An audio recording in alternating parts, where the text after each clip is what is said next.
অবশ্যই সেরা, অবশ্যই সেরা। এবং সাংগঠনিকভাবে কোন স্তরে আমরা পৌঁছেছি আজকের এই মিছিল দেখে শুধুমাত্র ভাঙড়ের মানুষ নয়, গোটা পশ্চিমবঙ্গের মানুষ আজকে দেখেছে যে শপথ মোল্লার নেতৃত্বে এবং সবাই যারা এখানে রয়েছে কঠোর পরিশ্রমের ফলে এবং তার সাথে স্বতঃস্ফূর্তভাবে মানুষ যেরকমভাবে যোগদান করেছেন আজকের মিছিলে, আই থিঙ্ক ইটস আউটস্ট্যান্ডিং। এবং এটা অনেক বড় একটা বার্তা পৌঁছে দিয়েছে মানুষের কাছে যে ভাঙড়বাসী পুনরায় সমর্থনে মাঠে রয়েছে। মমতা বলছেন 50,000-এর লিড দেবেন আপনাকে, যেভাবে আইএসএফ ভাঙন ধরছে আপনার কি মনে হয় লিডটা কোন জায়গায় গিয়ে দাঁড়াবে? সরকারটা যখন বলে দিয়েছেন এটা নিশ্চয়ই হবে আমি আশা করছি। এবং লোকের চোখে মুখে যে স্বতঃস্ফূর্তভাবে রিফ্লেকশন দেখা যাচ্ছে, যেভাবে তারা অভ্যর্থনা করছেন, যেভাবে তারা কাছে এসে মালা পরাচ্ছেন, হাত মেলাচ্ছেন এবং তারা বলছেন যে আমরা দিদির প্রকল্প পেয়ে আমরা খুশি।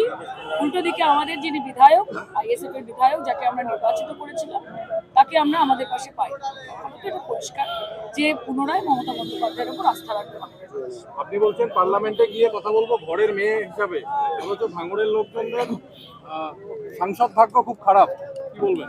দেখুন, কারোর ব্যাপারে তো আমি বলতে পারবো না, আমি আমার ব্যাপারে বলতে পারবো।